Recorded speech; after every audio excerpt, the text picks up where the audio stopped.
لەگەڵ دکتۆرە نەهلە قادر ئەندامی لیژنەی پەروەردە و خوێندنی باڵای پەرلەمانی عێراق گفتوگۆ دەکەم لە ستۆدیۆ لەگەڵ من ئامادەیە. دکتۆرە نەهلە زۆر بەخێر بیت. ئەمڕۆ پەرلەمان کۆ دەبێتەوە. پەرلەمان دەتوانێت چی بکات بۆ داواکاری مامۆستایان؟ سلااوڕێز لۆ بینەرتان سنوورخان بۆ بینەرانی هەواڵی کوردستان 24 بۆ ڕاستکردنەوەی ئەوەی جەنابەت ئاماژەت پێکرد من تەنها ئەندامی لیژنەی خوێنی باڵام پەروەردە نیم، چونکە لە پەرلەمانی عێراق لیژنەی پەروەردە بەجیایە لەگەڵ خوێندنی باڵا. بەڵام بۆ دانیشتنی ئەمڕۆ ڕاستە لایەنی پەروەردەیی ئەوان بۆ ئەو گرژێ و ئاڵۆزەی کە دروست بۆ داواکارانی مامۆستایان ئەم دانیشتە ئەنجام دەدرێت. ئەوان پێشتر ئەم داواکاریانەیان ئاڕاستی پەرلەمان کردە بۆ مامۆستایان؟ خۆیان بەڕێگای نوێنەرەکانیان لە شارەکانی خوار و عێراق و ناوەندی عێراق خۆپیشاندانیان کرد و خۆتەزانی پەرلەمانتاران بە تایبەت نزیک بوونەوەی وادەی هەڵبژاردن ئیتر لە نزیکەوە ئەو داواکاریان پێگەیشت بوو و هەندێکیان لە کۆبوونەوەی ئەنجومەنی وەزیران سەرۆک وەزیران هەندێک بڕیاری بۆ دەرکردن و ئەو دوێنێ بوو لە دوای ئەوەی کە گرژی و ئاڵۆزی کەوتە نێوان ینی خۆپیشاندەران و تاگەیشتەوەی کە مامۆستا بریندار بکرێت. بۆچی گەیشتە ئەو ئاستا؟ بەڕاستی پرۆسەی دیموکراتی لە عێراق زۆر ینی ئەزمموی ئەستەمە، یعنی ئێمە ئەگە بەراوردێک بکەین لەگەڵ ئەو خۆپیشاندانانەی کە لە هەرێمی کوردستان دەبێت ئاساییە ئەوە پرۆسەیەکی دیموکراسیە بۆ خۆپیشاندان مۆڵەت وەربگرن و ئەوەی لە خوار و عێراقرا بەڕاستی ئەو ئەشکەنجەدانە و ئەزیەتدانی خۆپیشاندانان اینجا مامۆستا بن فەرمانبەر یار هاوڵاتێ ئەوە دوورە لە بنەماکانی دیموکراسیەت بۆ کاتی خۆپیشاندان. بەڵام ئەوە گرژی و ئاڵۆزی لێ پیا بوو و ناڕزاییش لە پەرلەمانتاران لەسەر ئەو بابەتە دروست بوو، بۆیە داوای دانیشتێکی بەپەلەیان کرد و ئەمڕۆ دانیشتەکە ئەلان کرا، بەڵام دانیشتێکی تایبەتە، یعنی دانیشتێکی یاسایی نییە، دانیشتێکی یاسایی نییە، پێویستی بە نیساب نییە تاکو ئەنجام بدرێتن، ئەوە جیاوازی هەیە لەگەر دانیشتنی یاسایی. کەواتە ئەمڕۆ پەرلەمان ناتوانێت هیچ بڕیارێک دەربکات؟ خۆی دانیشتن ئەگەر بکرێت بە هەر حاڵ ئەگەر هەر نیسابیش تاوانچ کە پێویستی پێنیە، بەڵام ئەگەر بڕیارێن لە هەر شتێکدا ڕاستپاردەیان کرد دوای تاوتۆکردن، ئەو ڕاستپاردانە ئەگەر پێویستی بە دەنگدان بوو ئەبێ لە دانیشتێکی داهاتووی یاسایی و کە نیساب هەبوو ئەو کاتە ڕاستپاردەکان دەنگی لەسەر بدرێتن. بەڵام خۆی تەنها تاوتۆکردنی بابەتەکانە و هەندێک ڕاستپاردە دەبیتن بۆ حکوومەت بۆ ئەوەی بەمەرج ینی پەیڕەوی بکە حکوومەت لە بۆ مامۆستایان بە تایبەت داواکارێکیان هەیە یاسای پاراستنی مامۆستا. بەڵێ ئەوە دوێنێ پەرلەمان دوێنێ با بڵێن ئەنجومەنی وەزیران یاساکەی بڕیاریدا کە کاری پێ بکاتەوە یاسای پاراستنی مامۆستا ژمارە 8 ساڵی 2010. بەڵێ ئەگەر ئەو یاسایە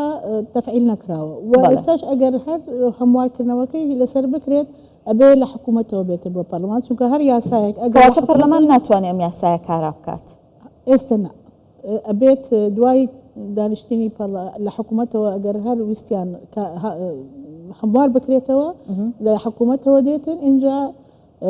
دەستە لایەنی پەیوەندەکان لیژنەی یاساییە، دوای لیژنەی پەروەردەیە، ئەو لیژنانی پەیوەندیدارە بە بابەتەوە ڕەنگە پەشێکیش لە خوێنی باڵاش بگرێتەوە،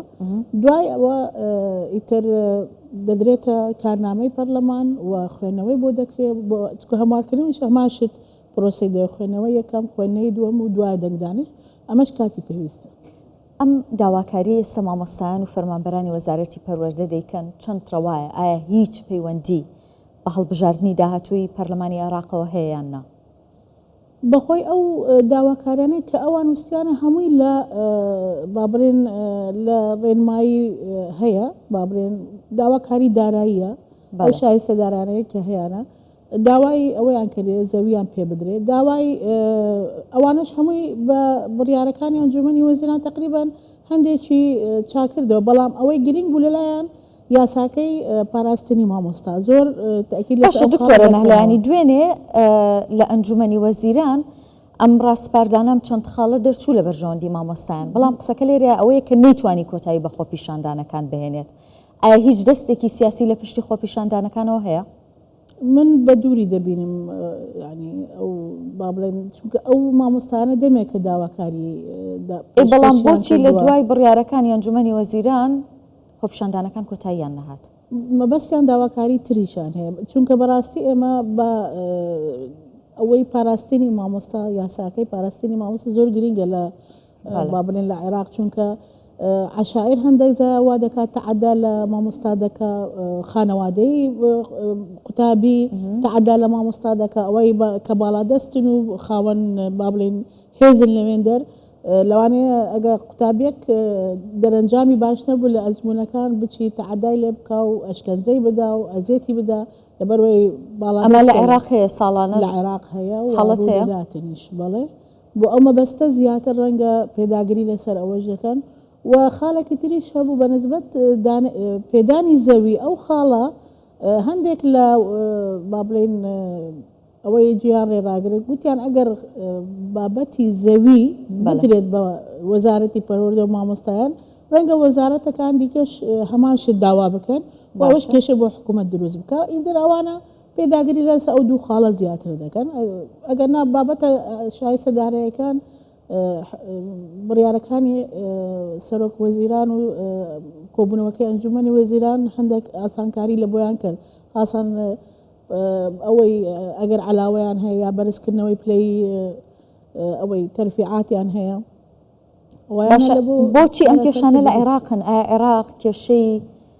بودجەی هەیە کێشەی نەبوونی نەختینەی هەیە؟ بۆچی ینی ئەمانە کە خۆتەڵی بەڕاستپاردا هەبوون بە بڕیار هەبوون بەڵام بۆیان جێبەجێ نەکراوە؟ زۆر شت هەیە لە عێراق کە بودجە هەیە و نەختینەی هەیە بەڵام جێبەجێ نەکراوە بەسترین نمونە ئەوەی شایستەدارەکانی هەرێمی کوردستان و بە پێی دستور ئێمە پێویستمانە بەو شایستەدارە کە موچە بوو مافی دستوری هاوڵاتیان و فەرمانبەرانی مام بەڵام نەدەکرا هەر جاری بە بیانوێک ئەمان شت لە بۆ شارەکان دیکە و توێژەکان دیکەش عێراق هەمان شتە ینی زۆر داواکان بۆ نمونە پێش ماوەیەک ئەوانی تەندروستی هەمان کێشیان هەبوو لە بۆ دامەزراندون و ئەوانە هەندێک خۆپیشاندانیان کرد بەڵام ئەو بەهێمنانتر بوو بەڵام ئەوەی مامۆستایان بەداخەوە گەیشتە ئەشکەنجەدان و ئەزێدانی مامۆستایان ئەوەش نەڕازایی لێ دەرکەوتەوە ئێمە پاڵپشتی داواکاری مامۆستایانین و ئیدانەی ئەو ئەشکەنجەدانەی مامۆستایان دەکەین لە خۆپیشاندان. زۆر سپاس دکتۆرە نەهلە قادرە ئەندامی لیژنەی خوێندنی باڵای پەرلەمانی عێراق زۆر بەخێر بێت.